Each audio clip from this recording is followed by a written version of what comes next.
अस्सलाम वालेकुम नाज़रीन, खुसूसी प्रोग्राम मुबाहिसा में आप सभी का इस्तकबाल है। मैं हूं आपका मेज़बान सैयद बाकर। नाज़रीन, आज हम बात करेंगे मिडल ईस्ट की सूरत हाल की, बिलखुसूस शाम की सूरत हाल की। शाम में क़याम अमन किस तरह से मुमकिन है और शाम में क़याम अमन किसको कबूल नहीं है, और अगर नहीं है तो क्यों नहीं है, ये आज का हमारा बुनियादी सवाल है। और साथ ही साथ हम ये भी देखेंगे कि आज दुनिया भर में दहशतगर्दी की उस वाक़े को याद किया जा रहा है जिसको 9/11 से याद किया जाता है। हम उस पर भी बात करेंगे और ये देखेंगे कि ये जो दहशतगर्दी का वाक़या था, इसके बाद जो कुछ दुनिया ने देखा, अगर 17 बरसों की तारीख़ का अगर हम जायज़ा लें तो दहशतगर्दी के ख़िलाफ़ जो जंग का आगाज़ हुआ था, इसका क्या नतीजा निकला, और जो 3000 के करीब लोग मारे गए थे, इसके बदले में वाक़अतन जिन ताकतों ने दहशतगर्दी के ख़िलाफ़ जंग का आगाज़ किया था, उन्होंने किस तरह से दहशतगर्दी को ख़त्म किया और इसके इवज़ में कितने लोग मारे गए। आज हम बात करेंगे मिडल ईस्ट की सूरत हाल की, बिलखुसूस शाम में क़याम अमन किस तरह से मुमकिन है और यहाँ पर क़याम अमन कौन नहीं चाहता, और अगर नहीं चाहता तो क्यों नहीं चाहता। ये आज के हमारे बुनियादी सवालात हैं। मेरे साथ स्टूडियो में मौजूद हैं सीनियर सहाफ़ी सियासी मुबस्सिर वाहिद नसीम साहब, सीनियर सहाफ़ी सियासी मुबस्सिर सैयद सजादुल हसनैन साहब। मैं दोनों मेहमानों का स्टूडियो में इस्तकबाल करता हूँ। स्टूडियो में मौजूद मेहमानों के अलावा डॉक्टर आफ्ताब कमाल पाशा साहब, जो एक्सपर्ट मिडिल ईस्ट अफेयर्स हैं, director gulf studies eight CWAS SIS JNU university, Jawaharlal Nehru university के वो प्रोफेसर भी हैं, डायरेक्टर गल्फ स्टडीज़ हैं। उनसे भी हमारी फ़ोन लाइन के ज़रिए इस प्रोग्राम में बातचीत होगी। और इसके अलावा हैदराबाद से जुड़ेंगे शजीउल्लाह फ़िरसत साहब, सीनियर सहाफ़ी। इससे कबल के प्रोग्राम को आगे बढ़ाएं, चंद एक तफसीलात पर नज़र डालते हैं। शाम के लतामना और कुफरिया इलाकों में शामी फोर्सेस की जानिब से शदीद बमबारी की गई। इन इलाकों में फ़िज़ा में जंगी तैयारों को गश्त लगाते हुए देखा गया। मिलने वाली रिपोर्ट्स के मुताबिक 24 घंटे के दौरान हेलीकॉप्टर के ज़रिए इन इलाकों पर बमबारी की गई जहां बागियों के ठिकाने बताए जाते हैं। ताहम इस दौरान मुकामी लोगों ने बताया कि बमबारी सिविल इलाकों पर भी की गई है, जबकि शामी फोर्सेस का दावा है कि वो बागियों और दहशतगर्दों के ठिकानों को निशाना बना रहे हैं। वहीं मुबैना झूठी खबरें घड़ने और शाम और इराक में जंगों के दौरान राहत और बचाव के ड्रामाई वीडियोज़ और तस्वीर जारी करने के इल्ज़ाम से घिरी वाइट हेलमेट के कारकुनों को शाम के इदलिब में वाक़े अल जीत इलाके पर की गई बमबारी के बाद मलबे की तलाशी लेते हुए देखा गया। बताया गया कि इस हमले में कई मकानात तबाह हो गए, जिसमें जानी नुकसानात की भी इतलात मिली हैं। हमले में कमसिन बच्चे भी जख्मी बताए गए हैं। वाइट हेलमेट के कारकुनों को जख्मियों को महफूज मकामात पर मुंतकिल करते हुए देखा गया, जबकि बमबारी का एक दर्दनाक मंजर भी देखा गया, जहां बाइक पर जाने वाला शख्स भी हमले की जद में आकर जाँ बाख हो गया। मलबे से कई अफराद को बाहर निकाला गया। इन तस्वीर को देखने पर ऐसा महसूस हो रहा था कि रूसी और शामी जंगी तैयारों की तरफ से आम शहरियों के मकानात को निशाना बनाया जा रहा है। कई इमारतें मलबे के ढेर में नजर आईं। इमदादी कारकुनों को, जो वाइट हेलमेट के बताए जाते हैं, को हर तबाहशुदा इमारत के घर की तलाशी लेते हुए देखा गया।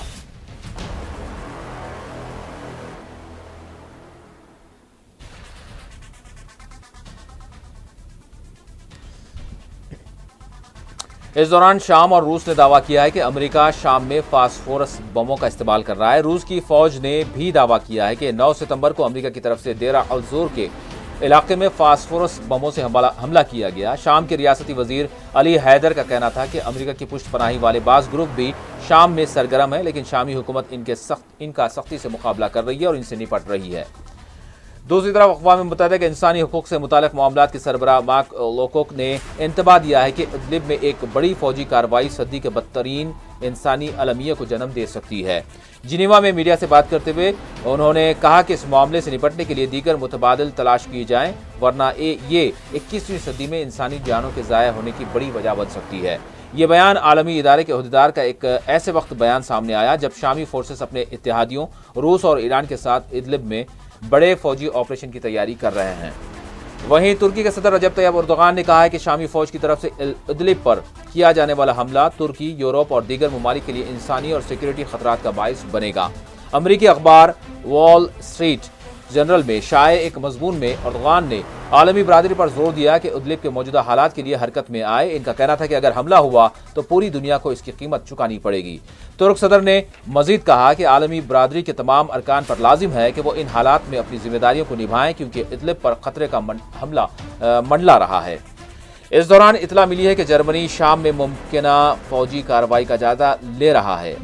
मुकामी अखबार बिल्ड के मुताबिक शाम के सदर बशार अल असद ने अपने ही शहरियों के खिलाफ अगर कीमियाई हथियार इस्तेमाल किए तो जर्मनी, अमेरिका, बरतानिया और फ्रांस के साथ मिलकर शाम पर हमला वो कर सकता है।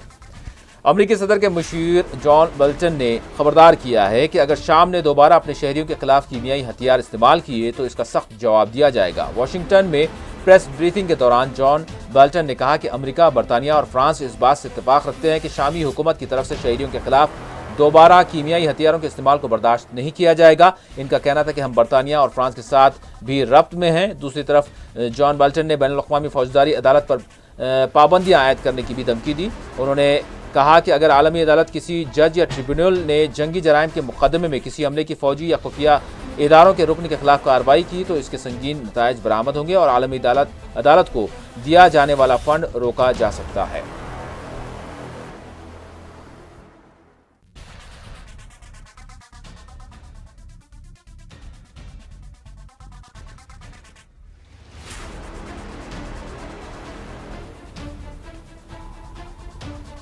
तो नाज़रीन, बातचीत का आगाज़ करते हैं और ये देखते हैं कि किस तरह की सूरत हाल बनी हुई है शाम की। और शाम के साथ साथ यहाँ पर मैं ये भी जानना चाहूँगा, सब कैसे देख रहे हैं आप शाम में इदलिब?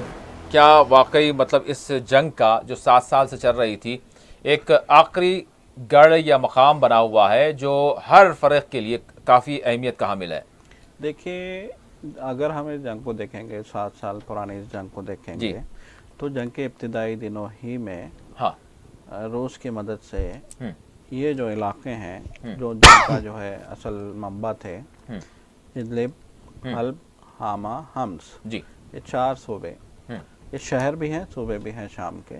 जी, इन 4 शहरों पे पहले ही कब्जा कर लिया गया था और यहाँ से मुख्तलिफ माहिदों के तहत भी और जंग के बाद भी जो है इन इलाकों को जो है बागियों से या फिर जंगजुओं से या फिर उन लोगों से जो इस जंग को जो है लड़ रहे थे मुख्तलिफ मुल्कों से यहाँ पहुँच के, ख़ास तौर पे जो है अरब मुल्कों से भी उनको यहाँ लाया गया था जी, उनको निकाल लिया गया था वहाँ से। बाज़ाब्ता जो है इसके लिए एग्रीमेंट्स भी हुए थे, इसमें तुर्की भी शामिल हुआ था, इसमें जो है बैनुल-अक़वामी बरादरी भी शामिल हुई थी, बहुत कुछ हो गया था। ये मामला उसी वक्त जो है ख़त्म कर दिया गया था जब दमिश्क में बाज़ाब्ता जो है बशार अल-असद की हुकूमत को फिर से दोबारा मुस्तहकम करने का ऐलान कर दिया गया था। ये 2 साल पुरानी बात है। 2 साल के बाद में हालात फिर से पुरसुकून हो गए थे।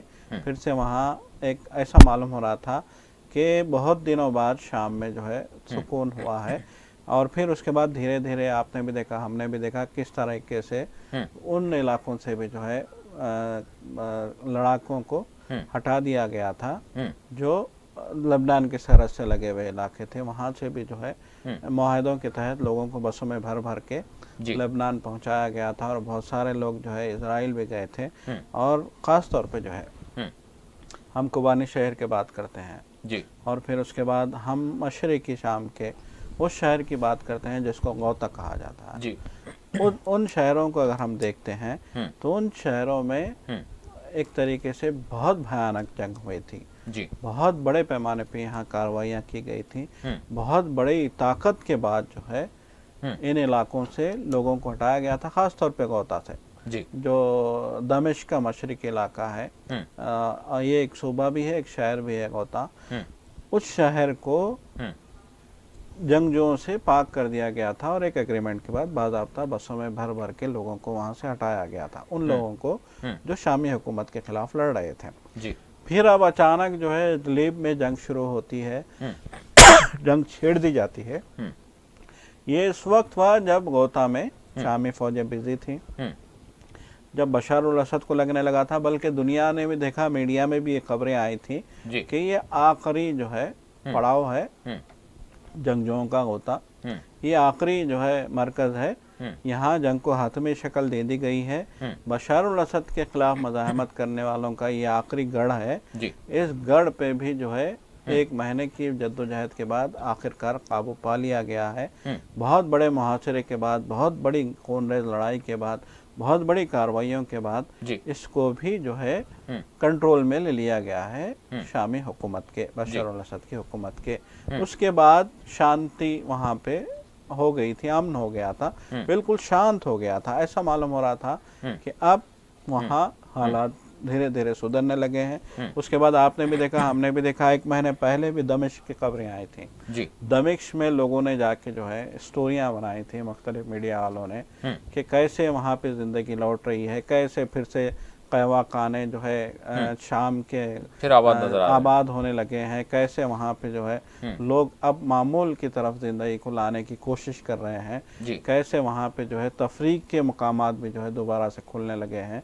ये स्टोरियाँ भी आनी शुरू हो गई थी। ऐसा मालूम हो रहा था कि शाम में अब पूरी तरीके से अमन बहाल हो गया है।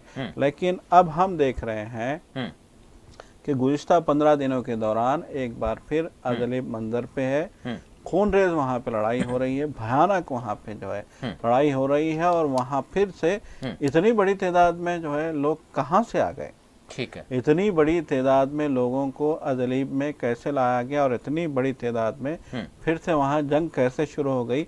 और आप एक खौफनाक बात यहाँ ये देखने में आ रही है कि अब जर्मनी का भी बयान आ रहा है, बिल्कुल अमेरिका का भी बयान आ रहा है। ट्रंप ने तो खुले अल्फाजों कह दिया है कि यहाँ कीमियाई हथियारों का इस्तेमाल हुआ है और 2-3 दिन में हम जो है बशर अल असद के खिलाफ एक जामे कार्रवाई के लिए, एक फौजी कार्रवाई के लिए हम गौर कर रहे हैं। और फिर अक़वाम मुत्तहिदा का भी बयान आ गया है। तो इससे ऐसा मालूम होता है कि शाम के उन हालात को जो अमन की तरफ जा रहे थे फिर से खराब करने की, फिर से जो है यहाँ के माहौल को प्रागंदा करने की पूरी तरीके से तैयारियां कर ली गई। यकीनन क्यों किया जा रहा है इस तरह से, ये एक सवाल है, इस पर भी ज़रूर बात करेंगे। वाहिद साहब, यहाँ पर सवाल ये है, जिस तरह से अक़वाम मुत्तहिदा की जानिब से भी मतलब तशवीश ज़ाहिर की जा रही है, अमेरिका, बरतानिया, फ्रांस की अगर बात करें, जर्मनी की बात करें, इनका तो पहले से जो मौक़िफ़ है सबके सामने है। लेकिन कहा यह जा रहा है बैनुल-अक़वामी सतह पर कि 21वीं सदी का अगर इदलिब पर हमला किया जाता है, अगर शामी फोर्सेस हमला करती हैं, रूसी फोर्सेस हमला करती हैं या ईरान के रज़ाकार हमला करते हैं इदलिब पर, तो ये 21वीं सदी का इंसानी बड़ा बहरान होगा। क्या वजूहात हैं? वाकई बकवास है। किस तरह से? देखिए, जो आपने अभी खबरें चलाई उन खबरों में कोई सच्चाई नहीं है, झूठी है, प्लांटेड है। सब तस्वीर तो आ रही हैं, तस्वीर की जानिब से तस्वीर आ रही हैं। वो राइटर किसकी, फ्रांस की जानिब से आती है तस्वीर। अगर हम एएफपी की बात करें, राइटर किसकी, व्हाइट हेलमेट के हवाले से, व्हाइट हेलमेट नाम की हॉलीवुड में एक फिल्म बनाई जा रही है। जब इनको प्रोपेगेंडा करना होता है तो व्हाइट हेलमेट का इस्तेमाल करते हैं। जब पहले व्हाइट हेलमेट का इस्तेमाल हो रहा था, आपको याद होगा, हमने उसका खुलासा किया था और बाकायदा वो फोटो दिखाने की कोशिश की थी। जब एक्टिंग करते हुए उनको मिट्टी में दबाया जाता है, फिर निकालने की नौटंकी की जाती है और फिर उसको बताया जाता है कीमियावी हमला।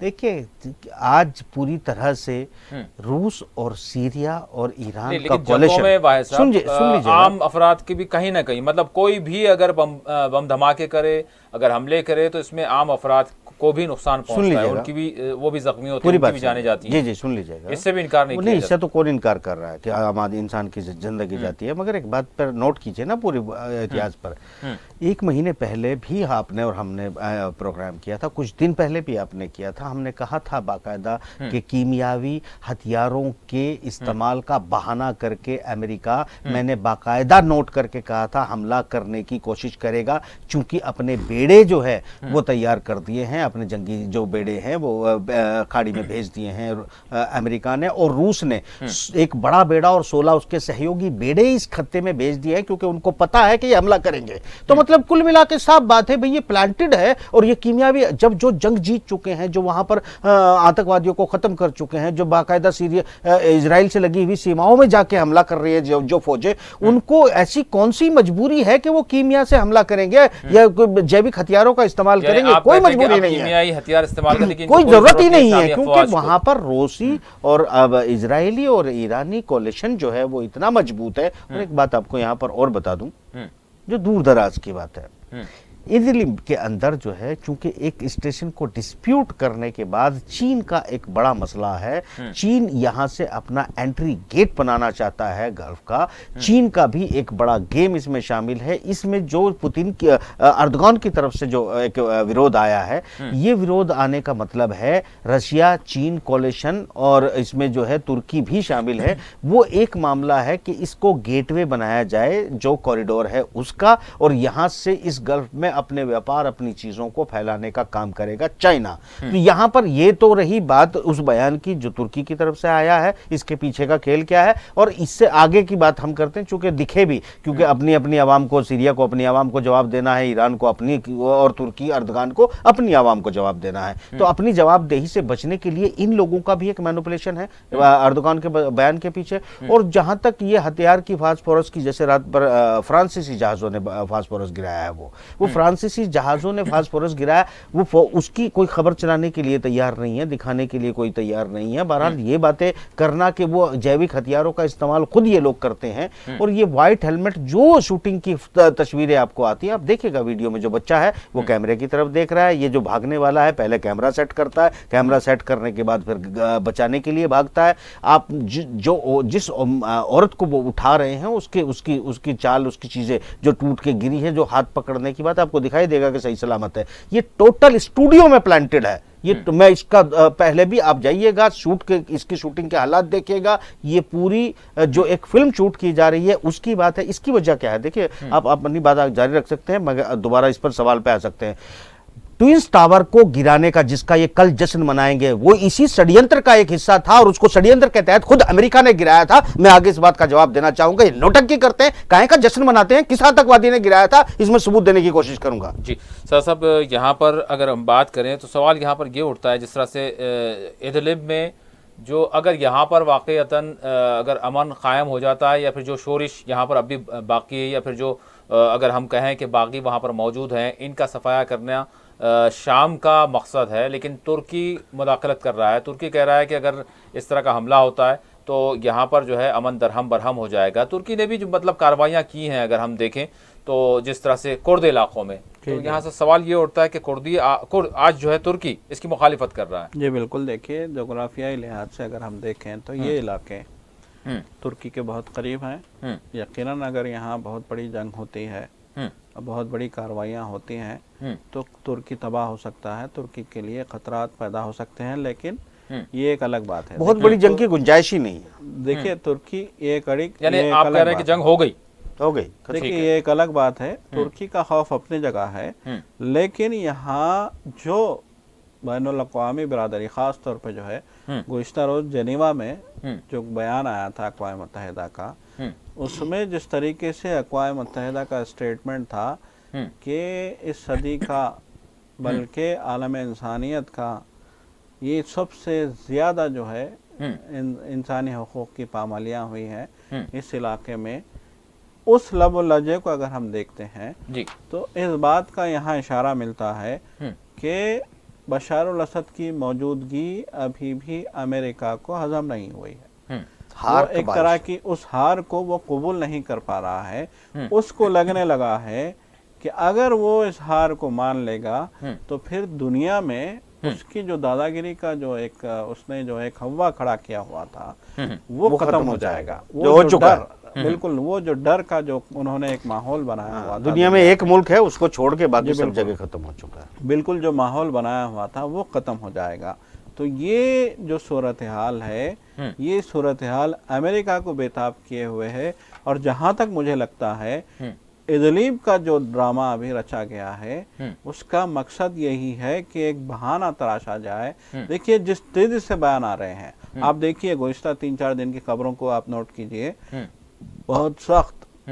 पोप फ्रांसिस भी इस सिलसिले में बोलते हैं, अमेरिका की क़यादत भी इस सिलसिले में बोलती है, अक़वाम मुत्तहिदा भी इस सिलसिले में बोलता है, इंसानी हुकूक की तंजीमें भी इस सिलसिले में बोलते हैं, जर्मनी भी इस सिलसिले में बोलता है। मगर सजा साहब, कमाल की बात यह है कि 1.5 महीने पहले पुतिन की तरफ से बयान जारी हो चुका है, लावरोव की तरफ से बयान जारी हो चुका है, ईरान की तरफ से बयान जारी हो चुका है कि इदलिब के अंदर या कीमियावी हथियारों का अमेरिका खुद इस्तेमाल करके ये इल्जाम जो है सीरिया, ईरान और रशिया पे थोपने की कोशिश करेगा। ये तो पूरी तरह से साफ है। बिल्कुल, तो यही आज हो रहा है। अमेरिका ने साफ तौर पे कहा है कि सबूत मिल जाते हैं कीमियाई हथियारों के यहाँ इस्तेमाल हुए हैं।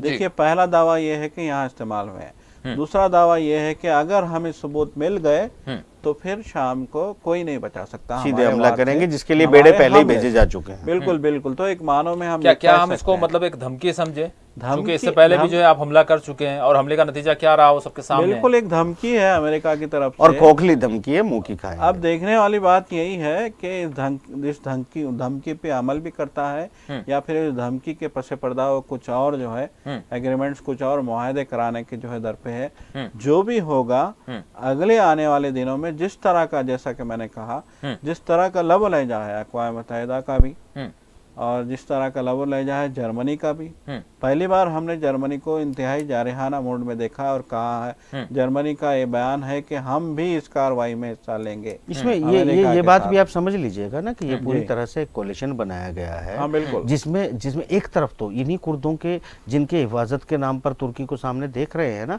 कल की रात ईरान ने उसकी एक मिसाइल है 1110, उस मिसाइल को अपने इलाकों से टच करती हुई इराक के इलाकों में, कुर्द इलाकों में ठिकानों पे बाकायदा उस पर अटैक किया है, उसकी वीडियो जारी की है और अपनी मिसाइलों की कामयाबी जो है निशाना लगाकर बताई है। तो कुल मिला के बात ये है कि वो जो मिसाइल जो दिखाया जा रहा है, ये वो कहने की बातें अलग हैं और पशे पर्दा कुछ और। अच्छा, यहाँ पर सवाल ये उठता है कि तुर्की का जो रोल है, तुर्की मतलब क्या चाहता है इदलिब में, मतलब अपने मफादात ढूंढ रहा है। वो चाहता है कि उसके जो ताईदी अगर ग्रुप्स हैं तो वो उनको मतलब कायम रखे। नहीं, कोई क्या नहीं, आप समझने की कोशिश, मैंने ये पहले ही बताया था। देखिए, मैंने कहा कि फिर आप कार्रवाई से क्यों रोक रहे हैं? सुन लीजिएगा ना, अर्दगान को ये को अपनी आवाम को जो है एक भरोसा देना है, क्योंकि ये हम नहीं भूल सकते कि तुर्की वो गेट था जहां से पूरे टेररिज्म की एंट्री हुई थी। हाँ। तुर्की ही वो गेट था जहां लोग आकर लैंड करते थे और बाय रोड जो है वो सीरिया में दाखिल होते थे। तुर्की ही वो देश था जहां पर $25 बिलियन का रोजाना ISIS द्वारा लूटा गया तेल जो है वो दुनिया भर में भेजा जाता था। तुर्की जो है सऊदी अरब और तुर्की के कोलिशन को जो है, अगर आप पुराने मामलात में जोड़ के देखेंगे तो तुर्की का इस जंग में बहुत अहम रोल था। और ये बैकआउट तुर्की ने के रूस की तरफ चले जाने के बाद बड़ी तेजी से बैकआउट किया और बड़ी इतनी, अगर तुर्की रूस और ईरान के साथ खड़ा नहीं होता तो इतनी आसानी से रूस भी बहुत आसानी से इस मामले को निपटा नहीं पाता। तो ये बैकआउट है, मगर पूरी तरह जिन लोगों को एंट्री में मदद की है, जिनको फंडिंग की है, जिनको वेपन सप्लाई के गेट दिए हैं, उनको एक साथ अगर खड़ा करेंगे तो अपनी देश की जनता को क्या जवाब देंगे? जबकि स्ट्रैटेजी में बता रहा हूं, ये वो गेट है जो तुर्की और शाम की सरहदें मिलती है, ये वो गेट है जहां पर इलाका है जहां पर चाइना अपने व्यापार को इस इलाके में बढ़ाने के लिए इस्तेमाल करना चाहता है। तुर्की चाहता क्या है? तुर्की चाहता क्या है? अगर हम शॉर्ट में अगर देखें, तुर्की इन शॉर्ट एक ऐसा इदलिब को लेकर चाहता, मैं समझता हूं कुछ नहीं, जो रूस की प्लानिंग हो चुकी है तो वो वहां पर अमन होगा और खाली करना पड़ेगा। आखिरकार अमेरिका आखिरी कोशिश करेगा जो है उनको बचाने की, मगर बचने की कोई गुंजाइश इसलिए नहीं है क्योंकि जितने बेड़े अमेरिका ने भेजे थे, एक महीना पहले ही मैं इस बात की 16-17 दिन पहले जानकारी दे चुका हूं कि वहां पर रशियन बेड़े पहुंच चुके हैं और तैयार हैं हमले को रिटेलिएट के लिए। तो अभी जो है इनके लिए इतना आसान नहीं है कि हमला किया जाए, ना तुर्की बचा पाएगा। उसके चाहना मुझे लगता है एक नौटंकी है जो पशे पर्दा ऑलरेडी चीन, रशिया, ईरान और तुर्की के बीच एक एग्रीमेंट हो चुका है और ये एक नौटंकी जाहिरी तौर पर है। जी, हमारे साथ हैदराबाद से जुड़ चुके हैं सीनियर सहाफी शजीउल्लाह फिरासत साहब। फिरासत साहब, अस्सलाम वालेकुम।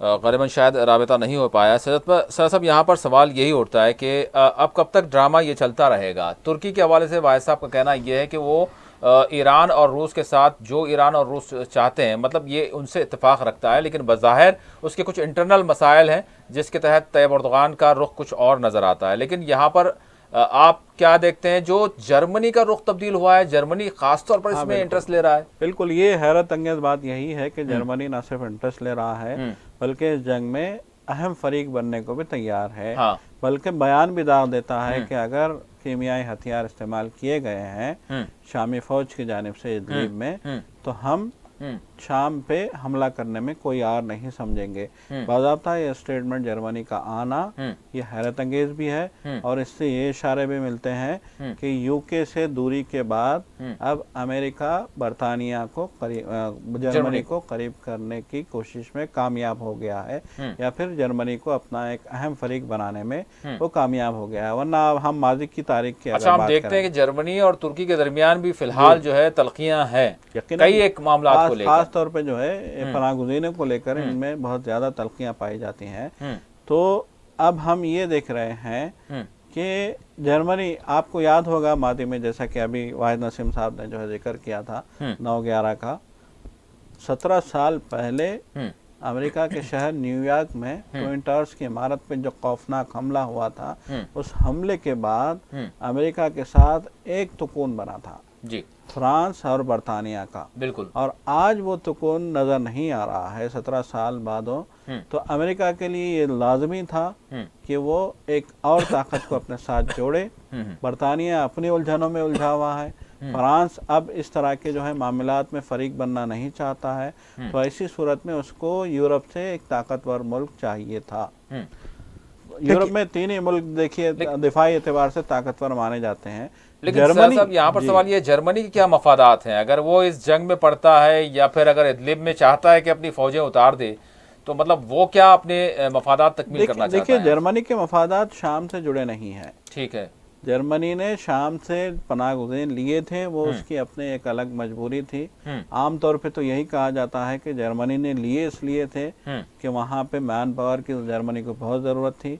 वहाँ जर्मनी में कहा जाता है कि नौजवानों की कमी है, उनकी जो है जनरेशन बूढ़ी होती जा रही है और उनको काम के लिए जवान खून चाहिए था, इसलिए उन्होंने बहुत बड़े पैमाने पे पनाहगुज़ीरों को कबूल किया पनाहगुज़ीरों को। यूरोप में सबसे ज्यादा अगर किसी ने जो है शाम से पनाहगुज़ीर लिए हैं तो वो जर्मनी ने लिए हैं। ये एक अलग बात है। गो के इसके लिए भी उसको पूरी फंडिंग की गई है, पूरी उसको फंडिंग हुई है, पूरा उसको पैसा मिला है इनको अपने पास जो है कबूल करने का, अपने पास रखने का, इनकी देखभाल का उसको पैसा मिला है। ये अलग बात है। लेकिन यकीनन अभी जो यूरोप जो टुकड़े हो रहा है, यूरोप में जिस तरह के इख्तिलाफात देखने में आ रहे हैं, यूरोप जिस तरीके से कमजोर हो रहा है, यूके ने ब्रेक्जिट के हवाले से यूरोप से जिस तरह से अलायदगी इख्तियार की है, उसके बाद जर्मनी को एक बड़ी ताकत की जरूरत है और इसके लिए वो इजराइल की तरफ देखता है। इजराइल की तरफ देखने का मतलब ये है कि उसको अमेरिका के कंधे से कंधा मिला के खड़ा होना पड़ेगा और आज वही सूरत हाल नजर आ रही है। क्या भाई साहब, आपको ये नहीं लगता कि साथ ही साथ जो जर्मनी और तुर्की के दरमियान भी तलखियां पाई जाती हैं, क्या जर्मनी तुर्की को कहीं ना कहीं मतलब एक फुल स्टॉप लगाना चाहता है? जो तुर्की जो उभर रहा है खित्ते में, क्या ये भी एक कुंसर आप देखते हैं इसको भी? हाँ, नहीं, इससे भी बड़ी दास्तान है। दरअसल क्या है, आने वाले दिनों में जो है ग्रीक की तरफ और कुछ अपने ऐसे इलाके हैं 2023 में तुर्की जिनको ओपन करेगा, जिनको चालू करेगा, जो लोजन ट्रीटी के तहत बंद किए हुए थे, उसमें जर्मनी के हितों का काफ़ी नुकसान होगा। जर्मनी का तनाव धीरे धीरे तुर्की की तरफ बढ़ता जा रहा है। ये इसकी वजूहात जो है वो बहुत लंबी हैं। अब ये है कि एक मौका है जर्मनी के पास अपने आप को यूरोप का लीडर साबित करने का, इंग्लैंड के बाहर निकल जाने के बाद एक बड़ा मौका है अपने आप को एक लीडर साबित करने का जर्मनी के पास। तो ये उन तमाम कवायद की जो धमकियां हैं वो हैं, हालांकि इनका कोई असरात किसी तरह का नहीं दिखेगा। जो आप जितनी बड़ी बात बताई जा रही है कि इतनी बड़ी जंग होगी, इतने मुल्क इसमें शामिल हो जाएंगे, तो ये एक आखिरी कोशिश होगी नाटो की, अमेरिका की, जर्मनी की, यूरोपियन ताकतों की अपनी ताकत को साबित करने के लिए आखिरी कमर कसी जा चुकी है। अगर यहाँ पर ये अमेरिकी कोalition फेल होता है तो इन्हें अपनी दादागिरी यहीं पर दफन करके वापस जाना पड़ेगा और यहाँ ये साबित हो जाएगा इस धमकी के बाद, अगर जंग नहीं लड़ी जाती तो इसका मतलब साफ है कि ये जंग जो है वो मैदान में भी हार चुके हैं, कूटनीति की टेबल पे भी हार चुके हैं और जो जिसे अंतरिक्ष लड़ाई कहते हैं वो भी ये जंग हार चुके हैं। तो अभी एक चीज मैं यहाँ पर जो है थोड़ा सा जोड़ता चलूं, देखिए ये जो नौटंकियां होती हैं ये नोटंकियां इस तरह से होती हैं कि आप जो है इन्होंने ट्विंस टावर गिराने की बात की थी। ट्विंस टावर में किस पर इन्होंने इल्ज़ाम लगाया था? सबसे पहले उसकी जो मजम्मत करने वाला कौन देश था? ईरान। ईरान मजम्मत की, ये अब उसके बाद टेररिस्टों के खिलाफ कार्रवाई करने की नौटंकी की।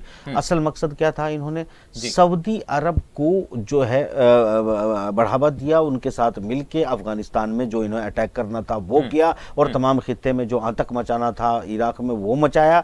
उसके बाद ये उस नौटंकी को, जो कि एक उम्र के बाद किसी भी तरह की बिल्डिंगों को गिराया जाता है, उसी नीति के तहत इन्होंने बिल्डिंग को खुद गिराकर मुसलमानों को रेडिकल इस्लाम, और पूरी दुनिया में ऐसा लगता था कि हर मुसलमान जिसके दाढ़ी है, टोपी है, वो आतंकवादी होगा। इस माहौल को पब्लिसिटी करके जो है, जैसे अभी देखा आपने व्हाइट हेलमेट, वो कितने आसानी से भागे जा रहे हैं, कितने आसानी से लोगों को बचा रहे हैं, उनको घर का भी पता है, सब उनको पता चल जाता है पहले ही कि बम कहाँ गिरने वाला है। क्या बेवकूफ़ बनाते हैं लोगों का। ये सब स्टूडियो में शूट करते हैं, इनको पता है कि वो जो है कहाँ बम, अभी तक वो मिट्टी में से उठे नहीं हैं, उनको उठाएंगे हेलमेट वाले ही जाके। रात को हमले हो जाते हैं, दिन में दोपहर के रास्ते में ये लोग जाके जो है उनको उठा के लाते हैं। तो ये नौटंकियां दिखाई देती है, मगर चूंकि इनके पीछे जो एंकर बैठे होते हैं, वो एंकर जो है लोगों को तासुर देने की कोशिश करते हैं या सही नहीं बताते, तो इस सूरत हाल में गुमराही की तरफ चली जाती है। जरूर फैसल, मैं आपकी तरफ आता हूँ। इसी जो चीज़ें आपने उठाई हैं, इन्हीं हवाले से जो सवालात उठते हैं उस तरफ आता हूँ। हम रुख करते हैं नाज़रीन दिल्ली का। हमारे साथ इस वक्त डॉक्टर आफ्ताब कमाल पाशा साहब, जो खलीज अरब के उमूर और जो सियासी मामलात है उस पर गहरी नज़र रखते हैं। आप director gulf studies eight CWAS SIS JNU हैं, हमारे साथ इस वक्त मौजूद हैं। डॉक्टर साहब, आपका खैर मकदम करता हूँ 4TV न्यूज़ पर। शुक्रिया। डॉक्टर साहब, क्या कहेंगे आप? शाम के हवाले से हम बात कर रहे हैं। शाम में जो तकरीबन 7 बरसों से शोरिश रही और जो जंग हुई, जिसमें लाखों अफराद की जानें चली गई, आपको क्या लगता है अब 7 बरसों के बाद शाम किस दोराहे पर ठहरा है? और यहाँ पर क़याम अमन के हवाले से आपको क्या लगता है कि कौन यहाँ अमन चाहता है वाक़तन, और कौन यहाँ अब भी अमन नहीं चाहता? कैसे देखते हैं आप शाम की जंग को? देखिए, शाम में जो मुदाखलत हुआ, 2 गुट हैं वहाँ। एक तो America, European union, Turkey, Saudi Arabia, कतार, जी जी, और दूसरे मुल्क मिलके वो बशर अल असद की हुकूमत का तख्ता पलटना चाहता था। और शुरू से ही उन्होंने साफ जाहिर किया कि बशर साहब को जाना है, और उनके हिमायती रहे हैं हिजबुल्लाह, ईरान, जी, टर्की, जी, कुछ हद तक, और रशिया और चाइना। इन ममालिक जो है पूरी जिद्दोजहद से उनकी मदद की, और पिछले 7 सालों में असद साहब की, सदर असद की मदद की, और उनको 50 से 60% जो टेररिस्ट के हाथों में था, जो बाकी अमेरिका पूरे दुनिया से यूरोपियन यूनियन लगा के वहाँ डेमोक्रेट और मिलिटेंट्स के, रेवोल्यूशनरीज के बारे में लड़ाई झगड़ा कर रहे थे, उनको खदेड़ के काफी हद तक कामयाबी हासिल कर ली।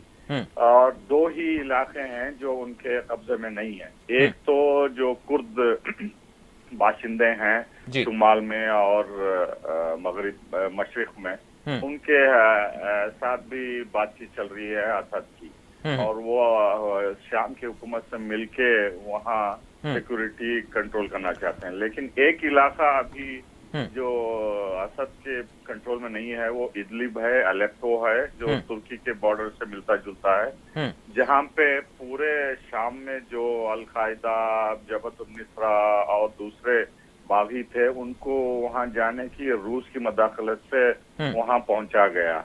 और ये पूरी दुनिया को पता है कि इनको हथियार इजराइल, अमेरिका और सऊदी पैसों से वहाँ पहुँचा रहे हैं, और यहाँ तक कि जो लिबिया में अड्डे बनाए गए हैं अमेरिका और दूसरे टेररिस्ट ग्रुप से, वहाँ से आना जाना काफी हो रहा है। तो ये अब जो मिलिट्री एक्शन रशिया के सपोर्ट से शाम की हुकूमत जो खदेड़ना चाहती है इन उद्योगों के खिलाफ, टेररिस्ट के खिलाफ, उसके लिए अक़वाम मुत्तहिदा की सिक्योरिटी काउंसिल में अभी बातचीत चल रही है। जो रशिया, टर्की और ईरान के नुमाइंदे वो अपनी अपनी पेशगोई कर रहे हैं कि हालात कितने नाजुक हैं वहाँ, और 30 लाख से ज्यादा जो बाशिंदे हैं सिविलियंस इदलिब में, अलेप्पो में और आसपास के इलाकों में, उन पे क्या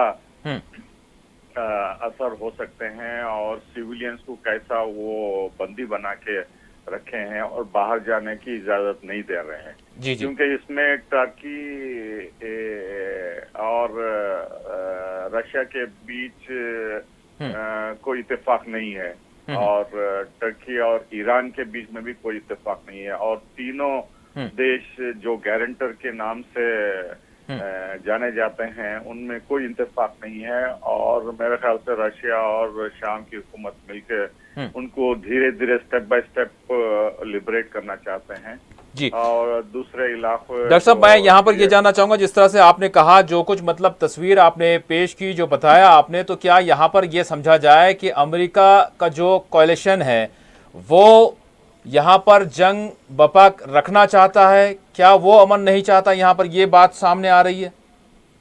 जी, इससे साफ जाहिर है कि पिछले 7 सालों से अमेरिका का मुसम्मिम इरादा ये है कि असद को जाना है और किसी हाल में जो है ईरान को वहाँ रहने की इजाजत नहीं देना है। और 200 से ज्यादा बार इजराइल ने बमबारी की है जब भी ईरान अपना असर और रसूख शाम में बढ़ाता है। ये हथियार देके ट्रेनिंग देता है और शिया मिलिशिया को वहाँ इकट्ठा करके हिजबुल्लाह की तरह जो लेबनान में इजराइल के खिलाफ नारा उठाया है उस तरह वहाँ बनाना चाहते हैं मिलिशिया। और अमेरिका जो भी कर रहा है वो इजराइल के हक में कर रहा है, क्योंकि शाम बहुत पहले से ही अपना गोलान हाइट्स जो इजराइल के कब्जे में है वो वापस लेना चाहता है, जो अमेरिका इजराइल को सपोर्ट करके ये वापस नहीं देना चाहता है। और जो इलाके कुर्दिश ग्रुप्स YPG के कंट्रोल में हैं शुमाल में और मशरिक में, उनके कंट्रोल के अंदर होते हुए कम से कम 4 हवाई अड्डे ऐसे बनाई हैं अमेरिका जो वहाँ उनके इरादे जो है सस्पेक्ट हैं और वहाँ रहना चाहते हैं कुर्दिश सपोर्ट के जरिए से, और तुर्की पे प्रेशर डालना चाहते हैं और इराक पे भी डाल रहे हैं। जैसा हैदर अल अब्बादी को उकसा रहे हैं कि आप ईरान के खिलाफ जो सैंक्शंस डाले गए हैं उसका सपोर्ट करना है और हम आपको वजीर आजम के पोस्ट पे हम सपोर्ट करेंगे बोल के। तो अमेरिका का ये पहले से ही इरादा सभी को पता है कि वो शाम के टुकड़े चाहता है और असद की हुकूमत का तख्ता पलटना चाहता है और रूस को किसी तरह वहाँ वियतनाम की तरह उसको ड्रैग करके उसको शिकस्त दिलाना चाहता है। जी डॉक्टर साहब, दूसरा और आखिरी सवाल करूंगा, आपको क्या लगता है अभी जो सूरत हाल है इस वक्त, जिस तरह से जर्मनी की जानिब से धमकी दी जा रही है कि अगर बशारुल असद ने अपने ही शहरियों के खिलाफ केमिकल वेपन्स इस्तेमाल किए थे तो हम हमला भी कर सकते हैं, ये जो हमले की बात कही जा रही है, क्या आपको लगता है वाकईतन हमला होगा? और अगर होता है या फिर किसी तरह से इसके लिए पेशरफ्त होती है तो रूस क्या कर सकता है, कैसे देख रहे हैं आप? फिर यहाँ पर तुर्की का रोल जो है उसको कैसे देखते हैं? जी, पहली बात तो ये केमिकल वेपन्स जो पिछले 7 सालों में शाम में इस्तेमाल हुए थे उसका सभी ऑब्जर्वर्स का और UN रिपोर्ट्स का खुलासा अगर आप पढ़ें तो उसमें साफ जाहिर होता है कि ये इसमें बरतानिया का हाथ था और CIA का हाथ था और मोसाद का भी हाथ था। और चूंकि शाम ने अपने पूरे कीनोई हथियार के भंडार अमेरिका को सुपुर्द करके उसको निस्तो नाबूद कर दिए, तो ये छोटी मिकदार में जो केमिकल वेपन्स ला रहे हैं तो इसको असद को बदनाम करने के लिए और उसको बहाना बना के शाम पे हमला करने के जरिए 2-3 बार हुआ है, जिसमें फ्रांस, अमेरिका, बरतानिया ने मिलके बमबारी की। ट्रम्प साहब ने भी, सदर ने उन्होंने पिछले बार भी उन्होंने सबसे ज्यादा खतरनाक बम इस्तेमाल किए। अब जो जिनको नई बात डिफ्यूज हो कर रही दिया। है, अभी मैं सुन रहा था रूस के नुमाइंदे मुत्तहिदा अक़वाम मुत्तहिदा बता रहे थे कि अगर ये बार भी अगर बहाना बना के अमेरिका और रूस और दूसरे अन्य देश इजराइल शाम पे बमबारी करेंगे तो हम उसका मुंह तोड़ जवाब देंगे। और आपको पता है कि ईस्टर्न मेडिटेरेनियन में रूस ने कम से कम 20 अपने ऐसे जहाज तैनात किया है जिससे वो अमेरिका या दूसरे देशों के मुल्कों के मिसाइल्स अगर लाते जाए तो उसको मार गिरा सकता है। पिछली बार 120 मिसाइल अमेरिका, बरतानिया और फ्रांस ने किया, 80 या 90 मिसाइल उसको मार गिराए। 110 में से मार गिराए थे 104। जी जी। तो काफी रूस का असर और रसूख है और अमेरिका इस बार भी कोशिश करेगा बरतानिया और फ्रांस के साथ मिलकर शाम को जो कुछ भी बचा है वहाँ मिलिट्री इंफ्रास्ट्रक्चर उसको निस्तो नाबूद करने की कोशिश करें। जहाँ तक तुर्की का सवाल है, तुर्की जो है वो कुछ हिस्से इदलिब में, अलेप्पो में अपने मुल्क में शामिल करने की काफी कोशिश की, वहाँ सपोर्ट करने की। उन्होंने भी कैसे हथियार इन बागियों को सप्लाई किए और उनके इरादे क्या है पूरी दुनिया को पता है और किस वजह से वो नाराज रहे वो रूहानी और पुतिन से तेहरान में जुमा की मीटिंग में।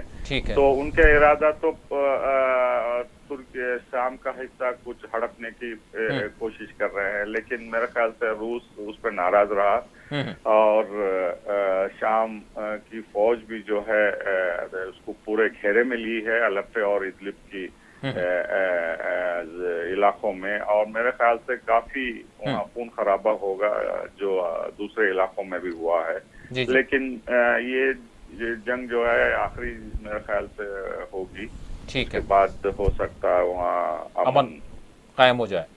बहुत बहुत शुक्रिया डॉक्टर साहब, आपने वक्त दिया, थैंक यू। शुक्रिया। तो सब यहाँ पर सूरत हाल यही है कि आखिरी जंग, डॉक्टर साहब का भी वही कहना है, हम भी वही बात कर रहे थे, जो इदलिब की सूरत हाल है यहाँ पर, मतलब जो मुखालिफ ग्रुप है, अगर हम अमेरिका की बात करें तो वो पूरी कोशिश कर रहा है कि यहाँ पर अपने कदम जमाए रखे। अब देखने वाली बात यही है कि तुर्की का क्या रोल होगा और फिर साथ ही साथ जो अब शामी फोर्सेस कार्रवाई करने वाले हैं, इसके बाद फिर अमेरिका, जर्मनी या फिर बरतानिया, फ्रांस, ये लोग क्या करते हैं, ये देखने वाली बात होगी। आप कैसे देख रहे हैं? अभी धमकियां तो दी जा रही हैं और फिर शामी फोर्सेस ने कार्रवाई भी शुरू कर दी है। देखिए, यकीनन जिस तरीके से हम सिचुएशन को देख रहे हैं, इस सिचुएशन को देखते हैं तो यहाँ एक ही जगह बेताबी नजर आ रही है अमेरिका की जानिब से, और अमेरिका बार बार ये धमकियां दे रहा है कि अब अगर केमिकल हथियार इस्तेमाल होते हैं, झूठा प्रोपेगेंडा है, मतलब साबित हो जाने के बावजूद भी फिर वही राग अलाप रहा है। बिल्कुल, हमेशा तारीख गवाह रही है कि अमेरिका ने जो भी जंगें लादी हैं, जो भी जंगें मुसल्लत की हैं, जिस तरह की जंगें भी की हैं अमेरिका ने झूठ की बुनियाद पे। आपको तो याद ही होगा इराक पे जो हमला किया गया था अमेरिका की जानिब से। अमेरिका, बरतानिया में उस वक्त टोनी ब्लेयर जो है वजीर आज़म हुआ करते थे। तो इस हमले के बाद, सद्दाम के खात्मे के बाद, बगदाद के जवाल के बाद, जब टोनी ब्लेयर ने जो है वजारत उज़्मा छोड़ दी थी, वो रिटायरमेंट की ज़िंदगी गुजार रहे थे, तब उन्होंने इतराफ़ किया था कि हमसे बड़ी गलती ये हुई कि हमने कीमियाई हथियारों के जो है बड़े पैमाने पर मौजूदगी को बुनियाद बना के इराक पे हमला किया था, जबकि वो झूठ साबित हुआ था। तो इससे आप अंदाज़ा लगा सकते हैं कि जंग मुसल्लत करने के लिए किस तरह के प्रोपेगेंडे जो है किए जाते हैं, किस तरह का माहौल बनाया जाता है, किस तरह की वीडियोस जारी की जाती हैं, किस तरह से जो है एक दहशतनाक तस्वीर पेश की जाती है। यकीनन वाहिद नसीम साहब की जो बात काबिल गौर है कि वाइट हेलमेट के नाम से एक फिल्म बन रही है बॉलीवुड में, जिसमें इस तरह की जो है फिल्म बनाने का मकसद भी यही है कि उसकी फुटेज को जो है इस जंग में इस्तेमाल किया सारे मंजर फिल्माए जाएंगे, फिर उन्हीं मनाजिर को जो है मीडिया में पेश कर दिया जाएगा एक हकीकी तस्वीर के नाम पे। फिर एक माहौल बनेगा, फिर अक़वाम मुत्तहिदा में मीटिंगें होंगी, सिक्योरिटी काउंसिल के इजलास होंगे, फिर हंगामे होंगे, फिर जो है अमेरिका जाके ज़बरदस्ती मंजूरी करवाएगा कि यहाँ की केमिकल हथियार इस्तेमाल किए हैं शाम ने अपने ही लोगों पे। फिर उसके बाद जो है एक जंग मुसल्लत करने की कोशिश की जाएगी। हम यकीनन एक बात का अफसोस तो होता है कि इस सारे खेल में शाम के अवाम का नुकसान हो रहा है, शाम के अवाम की जाने जा रही हैं, मासूम लोगों की जाने जा रही हैं, लेकिन हम इसके लिए जो है जिम्मेदार अमेरिका को भी ठहराएंगे, इजराइल को भी ठहराएंगे, और इस खेल में अमेरिका के साथ जो भी शामिल हैं उनको भी हम जिम्मेदार ठहरा सकते हैं। भाई साहब, यहाँ पर सवाल ये उठता है कि अब जो सूरत हाल अभी बन आई है, अब यहाँ पर जिस तरह से अटैक अगर किया जाता है, अगर बिलफर्ज महाल जर्मनी की जानिब से या फिर अमेरिका की जानिब से इस कॉलिशन की जानिब से कोई पहल अगर होती है आखिरी लड़ाई के तौर पर, तो क्या वाकई रूस अपना वो रोल अदा करेगा या फिर सिर्फ शाम की फौज पर छोड़ दिया जाएगा? नहीं। देखिए, शाम की फौज पर कुछ भी नहीं छोड़ा गया है। अलबत्ता चीन और रूस की पॉलिसी ये है क्योंकि वो इतना ना चिढ़ाए कि ये इतनी वजूद की जंग हो जाए कि जंग अजीम बन के तमाम दुनिया में फैल जाए। बहरहाल वो इनको रोक रहे हैं। आपको याद होगा कि बड़े जोर शोर से ट्रंप ने ऐलान किया था कि हम कुछ नई मिसाइलें भेज रहे हैं, नई किस्म की, उनका स्वागत कीजिए। और उनका रूस ने स्वागत क्या किया? आपको पता है कि 3 लोग जख्मी हुए थे, एक मौत तक नहीं हुई थी किसी की। तो ये तो आपको ये पता है कि वो किस तरीके से S-400 और दूसरे उसके तकनीकी और इसके जैमर्स और कम्युनिकेशन सिस्टम को डिस्टर्ब, कई बार हमने इस बारे में बताया है। आप एक बात समझिए, जैसे कि हम अपनी बात को जारी रख रहे थे, यहाँ पर यह माना जा सकता है कि अमेरिकी कॉलिशन अपनी ताकत को, अपनी वर्ल्ड पुलिसमैन की हैसियत को बचाने के लिए एंतलीब में टकरा सकता है, मगर यहाँ सीधे टक्कर रूस से होगी, सीधे टक्कर रूस से होगी। और बहुत हद तक मुमकिन है कि चीन यहाँ पर रिएक्ट करे। उसकी वजह बहुत साफ है। मैंने बताया कि चीन के बड़े इंटरेस्ट इडलिब में है, चूंकि वो यहाँ से गेटवे ऑफ यूरोप बना सकता है। एक चीज़ मैं आपको यहाँ पर वाज़ेह करता चलूँ, खाली कि मैंने ये कहा था कि इसमें देख सकते हैं कि बहाने जब ये कैसे बनाते हैं। यानी उस ट्विंस टावर को गिरने में जो है वो सऊदी अरब के लोग, उसमें 15 लोग पाए गए और 3-4 लोग उसमें इमिरात के मिले। उसके बाद सैंक्शन लगाई किस पे?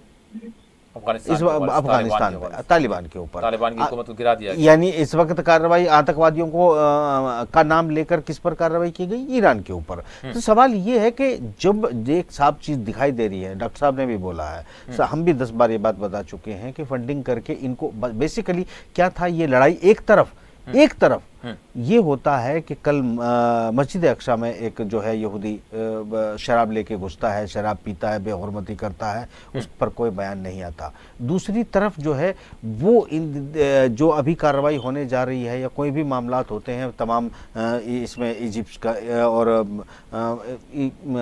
सऊदी अरब का बयान आता है कि देखिए अभी एक काम हुआ था कि एक एंकर ने मुस्लिम ब्रदरहुड की जो है वो थोड़ी सी समर्थन कर दिया था स्क्रीन पे, उसके खिलाफ मुकदमा दर्ज किया, उसको हवाला दिखा दिया। यानी आप अभी तक 70 सालों से ये तासुर दुनिया को देते आए थे कि आप मुस्लिम ब्रदरहुड के समर्थक हैं, आप सब कुछ मुसलमानों के लिए कर रहे हैं, आप मस्जिद अक्सा के लिए कर रहे हैं, आप किबला अव्वल के लिए लड़ाई लड़ रहे हैं, और अंदर से क्या निकला? जी बिल्कुल, दुनिया के सामने मुस्लिम ब्रदरहुड का टेलीविजन पे समर्थन करने के बाद आप उस पर कार्रवाई कर देते, तो इसका मतलब कौन किसका दुश्मन है ये समझने की बात है। मगर एक चीज वाज़ेह है जो मैं यहाँ बताता चलूं कि ट्विंस टावर तो बिल्कुल नौटंकी था ही, एक अगली नौटंकी ये अगर एंतलीब में करते हैं तो ये अमेरिका की डेथ पॉइंट होगा। ठीक है, शजीउल्लाह फरासत साहब सीनियर सहाफ़ी हैदराबाद से हमारे साथ फोन लाइन पर मौजूद हैं। फरासत साहब अस्सलाम वालेकुम। वालेकुम अस्सलाम। सबसे पहले माजरत के साथ आपसे राबिता करने की कोशिश की गई लेकिन नहीं हो पाया, क्योंकि मैं किसी ट्रैफिक में फंस गया था और अभी मैं रास्ते में हूँ और मैं माफी चाहता हूँ कि आपसे मुनासिब राब्ता नहीं हो। नहीं, कोई बात नहीं, आप जो भी वक्त दे रहे हैं यानी आपका खैर मकदम है। यहाँ पर चूंकि वक्त बहुत कम है इसलिए पहला और आखिरी सवाल आपसे करता हूँ। हम बात कर रहे हैं शाम की सूरत हाल पर, इदलिब की जो जंग है या फिर इदलिब को लेकर अमेरिका का जो रुख सामने आ रहा है, अक़वाम मुत्तहिदा का जो रुख सामने आ रहा है और जर्मनी जो अपनी एक पेशरफ्त जाहिर कर रहा है।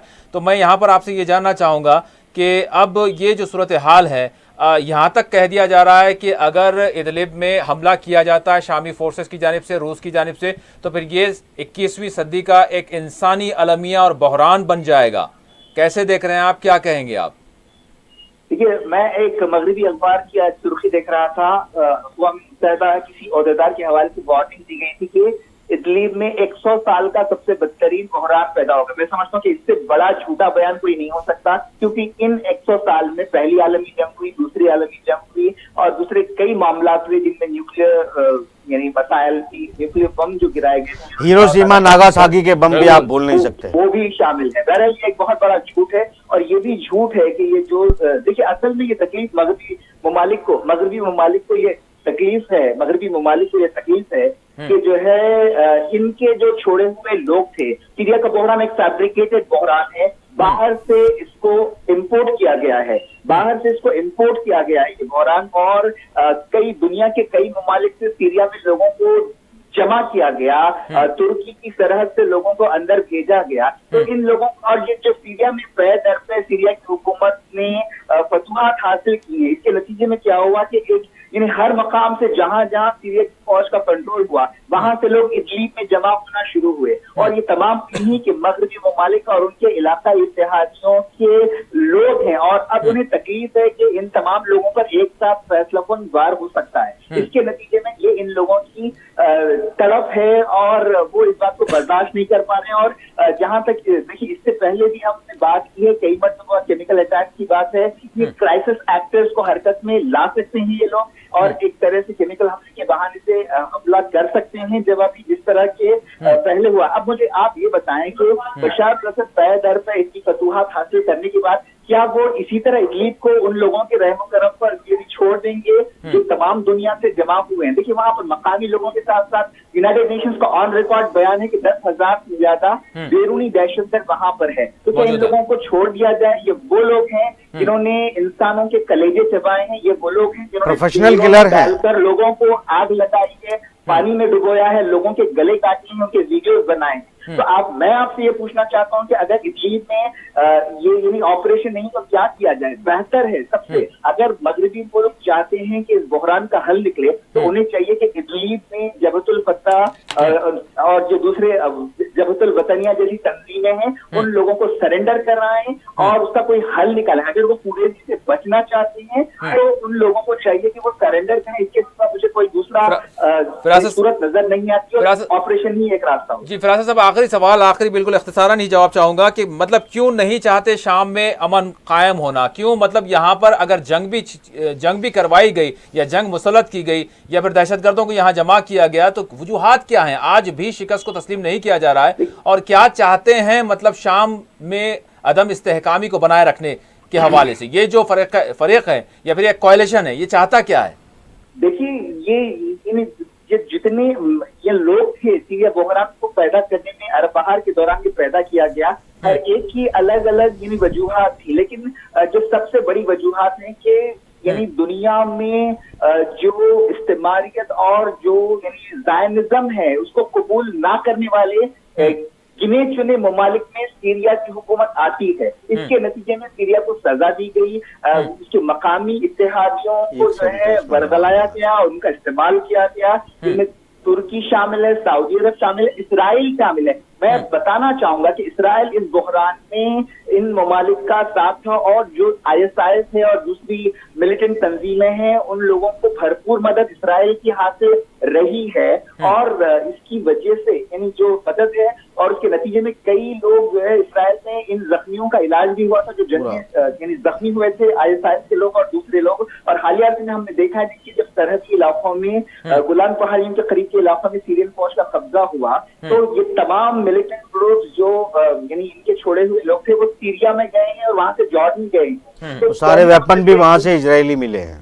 फिर इनकी वेपन भी जैसा आप कह रहे हैं कि इसराइली वेपन मिले हैं। तो बहरहाल ये ज़ायनिज़्म की मुखालिफत का परचम बुलंद करने वाले ममालिक में से एक है सीरिया। आज से नहीं पहले से आप तारीख उठा के देख लें, सीरिया के खिलाफ जंगे यानी इसराइल के खिलाफ जंगें लड़ी है इजिप्ट ने और सीरिया ने।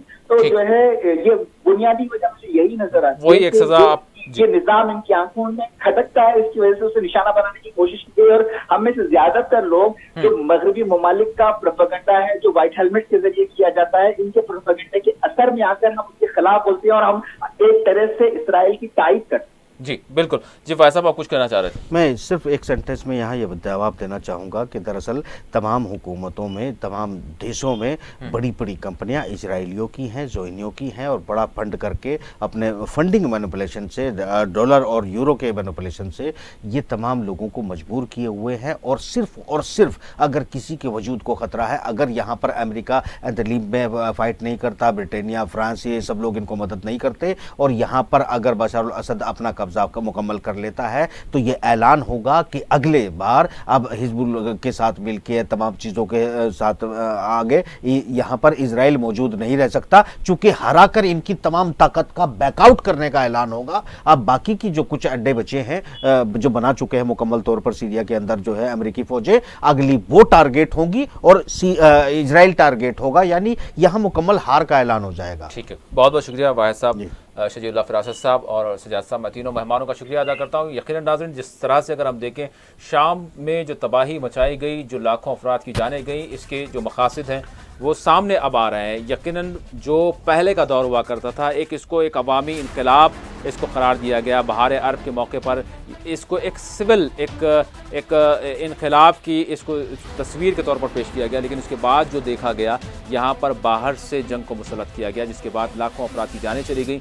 शाम तहस नहस कर दिया गया। इसके मकासद आज, इसका जो छुपा हुआ एजेंडा था वो आज खुलकर सामने आ रहा है। तो वो यही नज़र आता है कि इजराइल को तहफ़्फ़ुज़ फराहम करना था, और इजराइल के तहफ़्फ़ुज़ के लिए दरअसल शाम को कई टुकड़ों में कर देना मकसद था इन ताकतों का, लेकिन शायद वो पूरा नहीं हो पाया है। इसी के साथ खुसूसी प्रोग्राम मुबाहिसा अपने अख्ताम को पहुँचता है। अल्लाह हाफ़िज़।